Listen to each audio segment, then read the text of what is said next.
अस्सलाम वालेकुम। सैलाब से जो तबाहियाँ हैं वो कंटिन्यूसली जारी हैं। पहले KPK को, कश्मीर को मुतासर किया और अब पंजाब के अंदर दाखिल हो चुका है। इस दौरान एक बैड न्यूज़ ये भी है कि दरियाई रावी के ऊपर मादेरपुर में जो इंडिया ने डैम बनाया था वो भी टूट चुका है। और इसमें एक नई डेवलपमेंट हुई है जी, वो ये है कि इंडियन सूबे पंजाब की गवर्नमेंट ने इंडियन गवर्नमेंट के ऊपर इल्ज़ाम लगाया है कि ये जो पाकिस्तान में सैलाब की तबाहियाँ हो रही हैं इसमें इंडियन गवर्नमेंट मुलव्वस है। और वो इस तरह से मुलव्वस है कि उन्होंने पहले इस तमाम पानी को रोक के रखा जब पाकिस्तान में सैलाब से तबाहियां हो रही थी, तो इस बीच में इंडिया ने भी अपने कुछ डैम जानबूझ के तोड़ दिए और बाकी डैम से भी पानी खोल दिया। ये तबाही अगर मजीद इसी तरीके से बढ़ती रही तो ये इंडिया के पंजाब को भी मुतासर करेगी। तो ये इंडिया के पंजाब के सूबे के जो गवर्नमेंट ऑफिशियल हैं या वहाँ के जो मिनिस्टर हैं, उन्होंने खुलेआम इस चीज़ की तस्दीक की है कि इंडिया इस चीज़ में पूरी तरह मुलव्वस है। इस तबाही का जिम्मेदार भी इंडिया ही है। लेकिन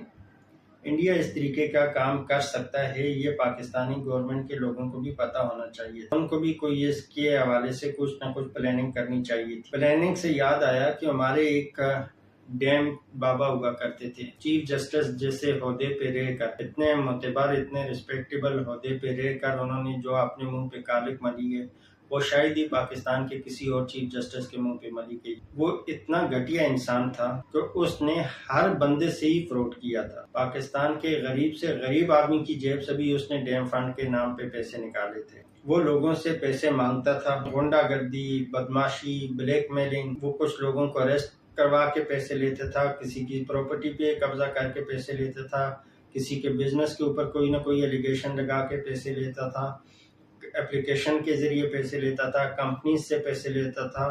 यहाँ तक कि गरीब से गरीब आदमी के पास एक मैसेज आता था जिस मैसेज का डैम या डैम फंड के हवाले से कोई जिक्र नहीं हुआ करता था, और उस मैसेज के रिप्लाई करने पे भी एक मैसेज मौसूल हो जाता था कि आप डैम फंड में आपके इतने पैसे देने का बहुत शुक्रिया।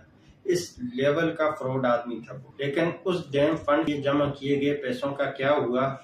कोई डैम अब तक नहीं बना और वो पैसे कहाँ गए किसी को कुछ पता नहीं। इंसाफ का तकाजा ये है कि किसी भी सैलाब से मुतासरा इलाके में उस चीफ जस्टिस साहब को भी लटका दिया जाए। अच्छा जी, लास्ट में चैनल को सब्सक्राइब करें, बेल आइकन पे क्लिक करें, वीडियो को लाइक एंड शेयर करें और कमेंट सेक्शन में अपना फीडबैक दें।